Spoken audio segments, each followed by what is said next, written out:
Hi, Stephanie. Welcome to Struggle to Strength. Hi, Mary Beth. I'm excited to be here. I'm excited to talk to you about this today.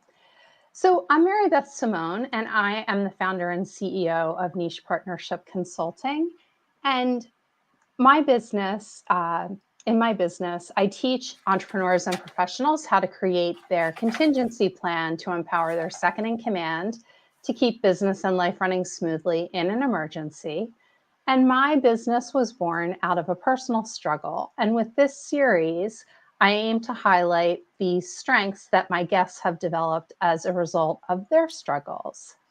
So, Stephanie, today we're going to talk about how you used the challenge of comparison, the comparison struggle, to find your strength as a financial advisor.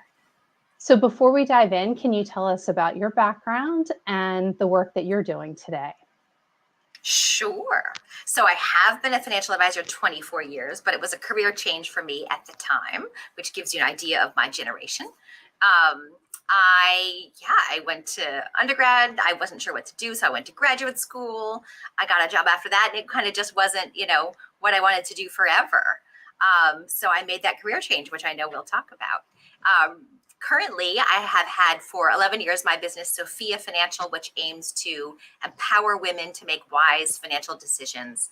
Money can be so emotional and so overwhelming sometimes, and no one really teaches us about it. So I find that especially women kind of, 45 and up who are on their own, they have no one to talk to about their money. So those are my favorite clients that I can just be that person to talk to, not just about the investments, but all the things that touch on money, which is really all parts of our life. That's right. And you're so easy to talk to. And I've been to your presentations at ABWA, and I can see that the impact and how you make it so easy especially for women to talk to you about their life and their finances. Such important work. Thank you. And so you and I just want to give a quick shout out to Elevate. You and I met through, I guess, what was the last in-person Philadelphia chapter breakfast for Elevate in February 2020. Yeah. And we met there and had a quick conversation, and we have stayed in touch ever since. You invited me on your podcast. So we are in touch off and on a pretty regular basis. So let's take us through when you realized that your dad's success was starting to become a barrier to you seeing yourself as a successful financial advisor. Yeah. So like the background of that is 24 years ago when my husband and I decided, oh, you know what? Maybe we want to have a family. And if we did that, it might be nice to be near the grandparents who were all up in the Philadelphia area. We were living in Washington, D.C. at the time. We were like starting to have that thought. And then my husband got a job offer in Philly. And we were like, oh, okay. The universe is pointing us in this direction. What the heck am I going to do? Because I was working in international trade and all kinds of stuff that didn't really exist in Philly. So I was like, well, maybe I could go work with my dad because he'd been a financial advisor for longer than I'd been on the planet. And I'd heard him talking about all these kinds of things. And once I was out in the real world, they kind of made more sense to me. I was like, oh, I kind of see the application of this. Maybe I can go work with him. So I did. I made this whole proposal to him. Like I worked really hard on it. And of course, all he needed to hear was one of his kids was interested in the family business. And he was like, yes. So I joined not knowing a heck of a lot about what the actual work was. And then, he had a lot of corporate clients. So I would go with him to presentations to boards of directors or, meetings with CEOs. And he would so confidently answer the questions and just felt like he had this depth of knowledge, but also he got people to sign up and sign on the dotted line and say yes to working with the business. And I thought, oh, I don't think I can do any of that, right? He has that gift of being very smooth talker and can sell stuff, right? Not in a manipulative way, but he's a salesperson. I feel like my brother inherited that gene and it skipped me. So that's always kind of just terrified me. Like in college, they used to ask us to call alums every so often and ask them to donate money to the school. Oh, I was the worst at that. I hated it. I dreaded it. And I'd be like, I'm so sorry to bother you. Okay, no, never mind. I was awful. So yeah, I just thought, oh, you know what? This job is really a lot about sales, which I don't think I can do. And he's got this depth of knowledge from having an MBA from Wharton, expertise and investments and insurance. And I don't have that either. So I can't do this work. Very interesting. So I think that in so many businesses, sales can be an elusive skill. And especially as an entrepreneur or like having your own business, it is something that it takes a really great coach to learn it. I don't think that most of us are not born as natural salespeople like maybe your dad was. I just want to invite, if anyone is with us live, if you have any questions or comments, feel free to put them into the comments and we will keep an eye on it and answer any questions that you might have. So when you were going through this process, Stephanie, like at this point where you felt like, oh, I don't really think I have what it takes to do the sales part, were you considering any other careers? Well, I had the other complication of joining a family business, which I kind of assumed was a life sentence, right? Like you can get in, but you can't get out kind of thing. Like, and I had met, anytime I would like meet people at a conference who worked with their parents, I'm like, oh, we need to sit down and have a drink. We got to talk. Because I kind of thought like, oh, dad was so excited that I joined. How could I possibly ever tell him, I don't think it's for me. So I really was struggling with it. And fortunately, this was in the late 1990s. So like 1998, I sat next to a coach at a Chamber of Commerce event. And this was before coaches were as well known and understood as they are now. And I'm like, coach, I'm like, what does that mean? Do you coach volleyball? Like what? I don't understand. And he said, just do a free session with me and you'll get an idea of it. And by the end of the 20 minutes, I was like, oh, I need to work with you. Please help. Because it was, that career coaching, executive coaching, kind of like doing the search. So I think I worked with them for about a year. And we did look at other types of professions and think, okay, well, if this is not the one for me, are there others that are a better fit? And I kind of circled all the way back around. And I still have to this day the list I drew up of what I love about this work. So I did come back to the parts that I really enjoyed, the having the one-to-one conversations with people, helping them with something that's so important and yet so stressful, having a real impact on people's lives, learning all the time. There was a whole list of things that I really enjoyed. So that was definitely helpful. And then I started to find people in the industry who kind of had a different approach that spoke more to the stuff that I don't know, resonated with me and I felt like aligned with my strengths. It's like, oh, there's other ways to do this work. Yes. And I think that's a great point because being in financial services in the 90s myself, I felt like there was a big need to fit in with, honestly, like all of the men in the company where I worked, they all wore the same color suits. Like they all pretty much looked like fitting in was the way to go. So I could see how that was very challenging then, where you didn't really want to stand out from the crowd or look different from the crowd, So can you tell us like what kind of steps did you take with your coach or by yourself to work on your mindset?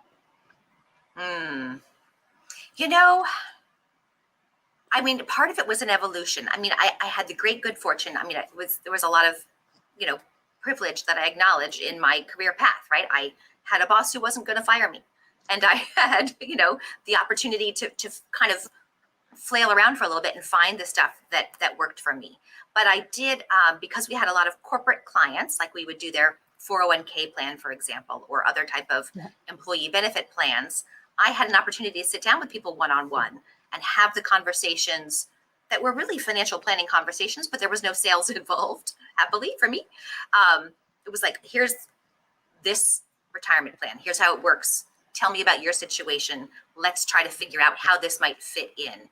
And I think just the doing that and repeating that taught me that I was pretty good at the explaining. I was pretty good at the listening and understanding and connecting the dots. And then I literally remember the day. I can picture the office I was in. I was at a hospital, a very high-powered surgeon, and he asked me a question, and I didn't know the answer. And I had that moment of panic because that's always one of my big fears. Like, they're going to ask me a question, I'm not going to know the answer. And I turned around and asked him a clarifying question. And it turned out the thing I thought he wanted was not what he wanted at all. So I remember being like, oh, light bulb. Oh, I don't always have to answer the exact question asked. I have to kind of dig a little deeper. Yeah. And that's when I realized that the asking the questions part was really my job, not the having the answers part. That is brilliant. I feel like that is such a meaningful realization for many of us in all kinds of relationships, and as a major life skill for navigating situations. So that's brilliant. So can you take us through what your trajectory was moving from working in your father's firm to founding your own firm? Yes, it sounds a little bit more heroic than it actually is. So actually the hospital that the same doctor worked at, we were kind of their provider for their retirement plan. And I was the lead person for several years. I was going up there all the time, meeting with people who worked on all the different shifts, meeting with the CEO, the CFO about the plan, right? That was a big part of my responsibility and my income. And it's kind of obvious once you think about it, right? When you think about the employee population of a hospital, once you get below the C-suite and the physicians are probably more equal now, but a lot of the employees are women, right? Nursing and support and staff and house cleaning and working in the cafeteria. And there was a lot of women employees. So I had, in the back of my mind, kind of was forming this idea of what a business could be, because I just had too many conversations with women who had let someone else take over the money decisions in their life, usually a man, and maybe they weren't doing a good job, but we're kind of told it's not our realm. Or they'd been poorly served by someone in our industry, which always made me upset. Or they just did the head in the sand thing and kind of avoided it for too long. So I kept thinking, there's got to be a way to have a different conversation around money. So this was in the back of my head, chugging along. And then all of a sudden, the hospital decided they didn't need a local advisor anymore. They were cutting us off, letting us go, saying goodbye. I was like, oh, okay. So it kind of was that kick in the tush that I needed to actually go out and start my own practice. And I didn't really, jump out the door and start my own thing. I started my own business within my father's. So we had the structure there. We had the staff. It was just kind of my new marketing name. I picked Sofia because I'm told it means wisdom in Greek. So it's all about making wise financial decisions. And it was kind of a necessity, right? Like, now I have the time and kind of need the revenue. Maybe that business idea I've been muddling around with, maybe it's time to move forward with it.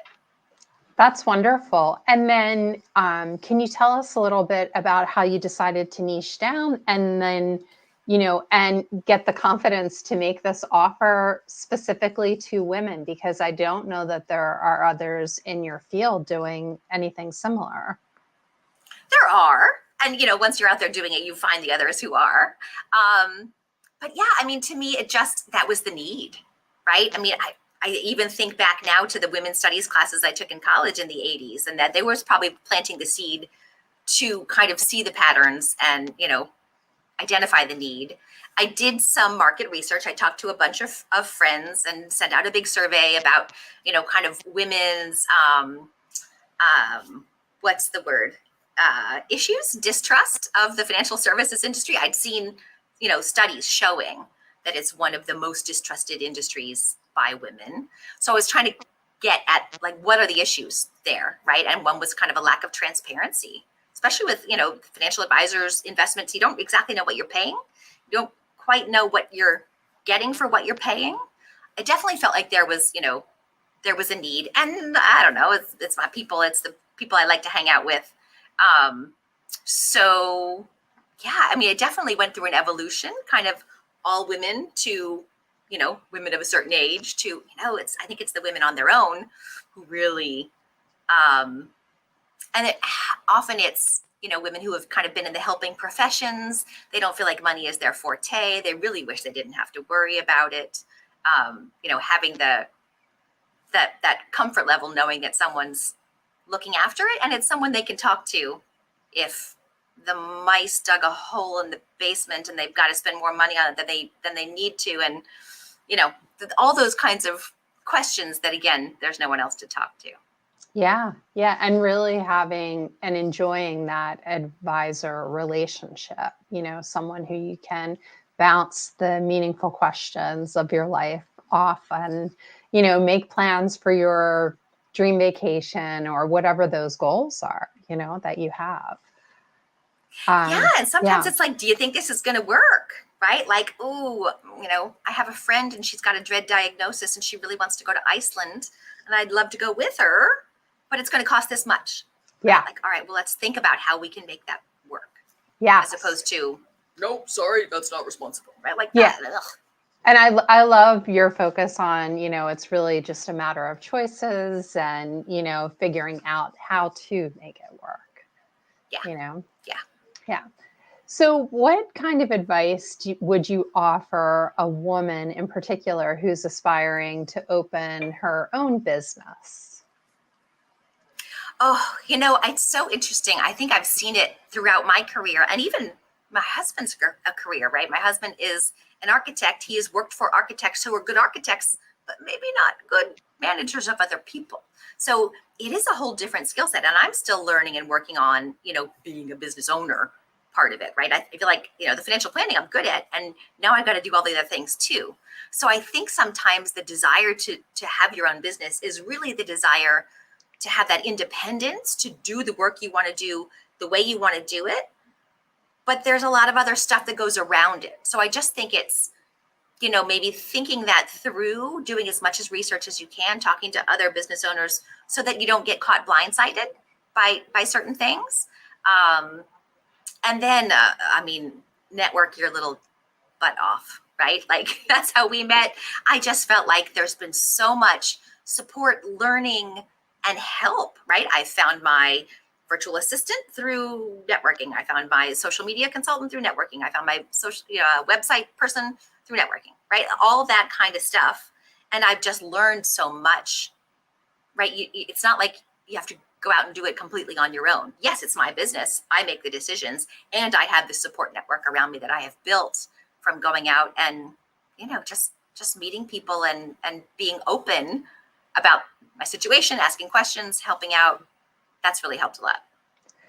Yeah. And that is such a great point. I would say that that is one thing that I wish I would have done differently while I was working in corporate, knowing that I would eventually have my own business, is networking outside of corporate. So there was such a focus to like network inside the company.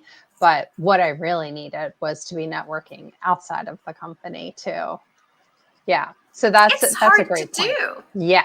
It takes a lot of time, because you're going to be really busy doing all of that. And I hear some people like kind of dreading the networking thing, right? I think they imagine walking into a giant conference center with a cup of coffee by themselves and nobody talks to them. I've never really had that experience, right? Even if I didn't know anyone in the room, you find someone else kind of standing on their own and say hello, and then all of a sudden you have contacts. So it's not as hard and scary. And there have been, just the women's organizations that I have encountered, like Elevate, like American Business Women's Association, have been great places for me as a new entrepreneur to get connected, and especially now everything is, there's so many hybrid opportunities that you can really take advantage of something pretty much, every day, if not every week. Right. And even, my alumni group has a women's group, right? Like they're, kind of think out of the box sometimes too. You don't necessarily have to find just stuff for women business owners. You can find lots of helpful contacts in other situations. Yeah, that's a great point. So I'm curious if your comparison struggle that you experienced with your father has influenced the way that you work with clients at all? Well, I think it was just embracing that there's a lot of clients out there in the world. And there are clients who totally respond and adore the way my father has conversations and does things. And there are clients who respond more to the way I do it. And that's fine. That's totally fine. Sorry, my new earbuds are not so great. They keep falling out of my ear. That's what I tell people too. If they're looking for an advisor, like if you've met one advisor, you've met one advisor, right? Like people have different styles. They have different ways they do business. So I think, just gaining the confidence to kind of do it my way, which was kind of trial and error, like putting it out there. I remember the first couple who went through my little signature system. I didn't tell them they were the first ones. I kind of came up with the ideas. They went through it. They're like, oh, I like this. I was like, good, thank you. Kind of that trial balloon stuff, right? Putting it out there and seeing what people respond to. And again, the networking was a good way to do that, right? You kind of try out your little pitch, like, oh, I'm offering this kind of service. And people go, oh my gosh, that's so great. That gives you a little signal. Or if you get together with someone one-on-one for coffee or Zoom coffee, right? Yeah. Kind of pitch it and see, like, oh, I'm thinking of this. What do you think? People are so generous when you ask for that input. Yeah, I agree. There was something I was going to.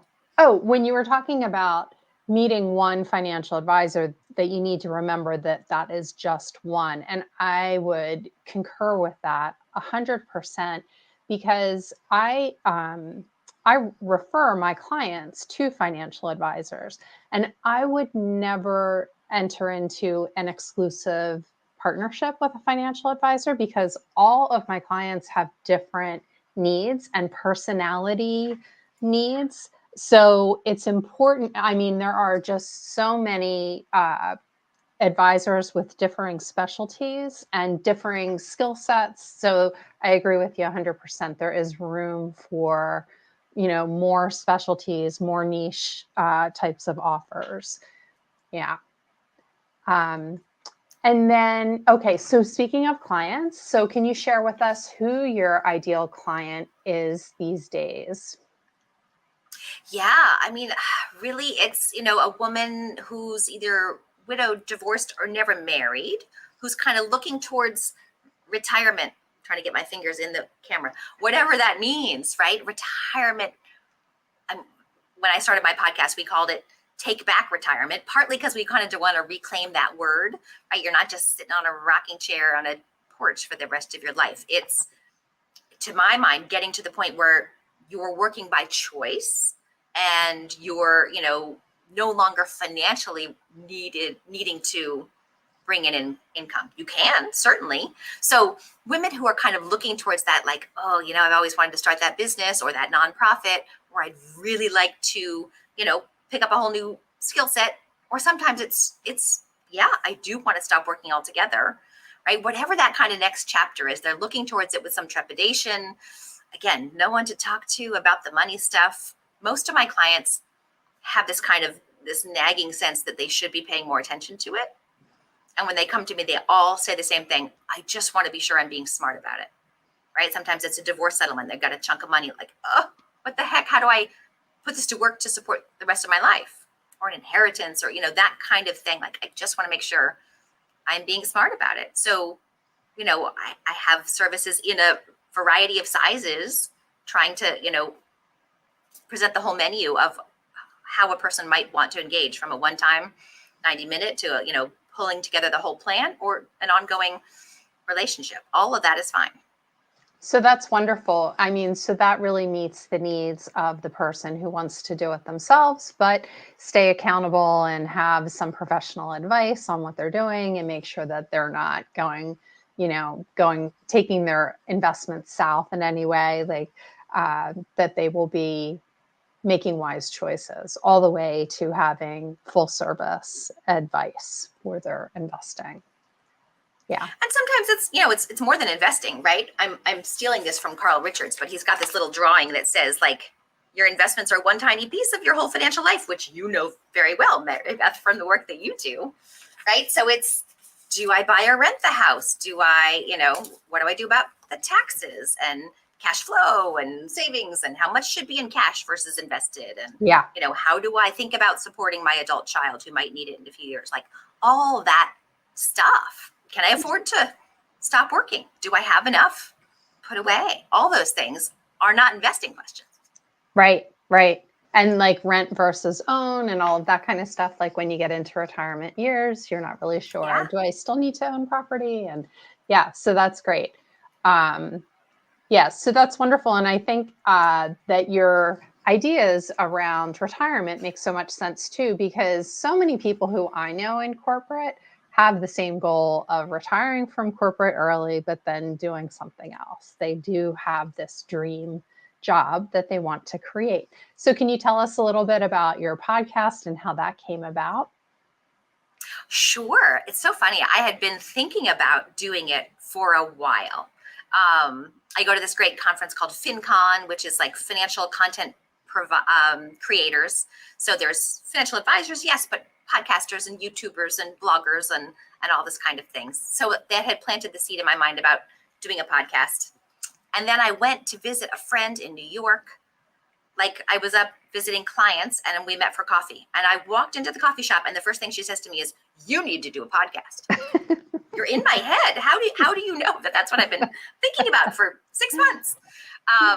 So finally, yeah, we just decided to do it. We had an intern who I also met at Elevate who was super helpful in helping us kind of come up with the plan, thinking through the key questions like what's the format and who are we talking to and how often and do we need to hire an editor and all that kind of logistical stuff that it might have taken us a longer time to work through on our own.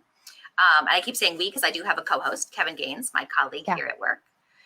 Yeah, and just, then I wanted to get some music, and my friend who did the music, it took him a little while. So we probably started 6 months later than we could have. I think just, my advice would be if you're thinking about it, just try, just start. I talked to a few friends who had podcasts, and they said, you're going to be bad at first. Just accept the fact that you're not going to be very good at it and you're going to get better, right? Like don't wait till you feel like you're perfect to start it because you're not going to be perfect. Yeah. Ever. Yeah. Yeah. And it's the same thing with LinkedIn Live. I mean, the more you do it, the better you get at it. And people had recommended that I do a podcast and I wasn't ready to invest the time and the money into it. So I decided to do LinkedIn Live. So if you're looking for podcast light, then you might want to consider LinkedIn Live. It's a good entree into that type of realm, that type of platform. So Stephanie, I believe you have a workshop going on tonight. And can you tell us about that? And if you have any other offers that you are promoting at this time? Sure. Yeah, I do have a workshop this evening at 7 p.m. Eastern. It's the Sustainable Investing Circle. So it's actually the third in a series, but it doesn't require that you have gone to the others beforehand. So sustainable investing, values-aligned investing, ESG, environmental, social, and governance. It's kind of a hot topic in investing, and I've been interested in it for a long time. I've got quite a few clients who insist that all their money be invested that way. And I realized that I wasn't really talking about it in public. So I was like, why am I not?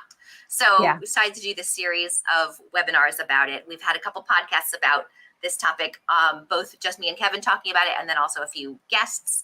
So yeah, people who, are doing so many things to improve the world with their money in the, giving, purchasing, like thinking about how to align their money with their values. But we're just trying to introduce that, yes, you can do it with your investments too, and giving people some of the tools and information on how they can go ahead and do that. That's wonderful. I think that is definitely a topic that's not discussed, often enough with people who need to make that choice or want to consider that as an option. Yeah. There's so many more options available now, even than just a couple of years ago.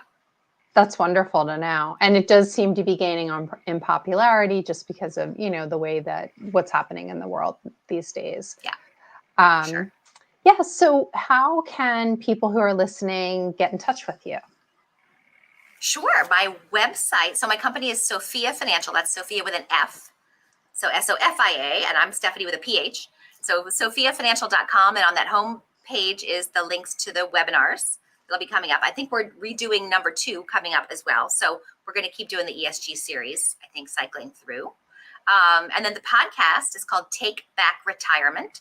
And it's on whatever your favorite podcast player might be. It should be there. That's wonderful. And I'll make sure that I put links to those resources in LinkedIn with this post. So, Well, thank you so much, Stephanie. It was wonderful to talk to you, and thanks for sharing this struggle to strength story. I think that it will inspire a lot of people to not be afraid to take the steps that they are dreaming about. Awesome. Thanks so much for the opportunity. All right, take care.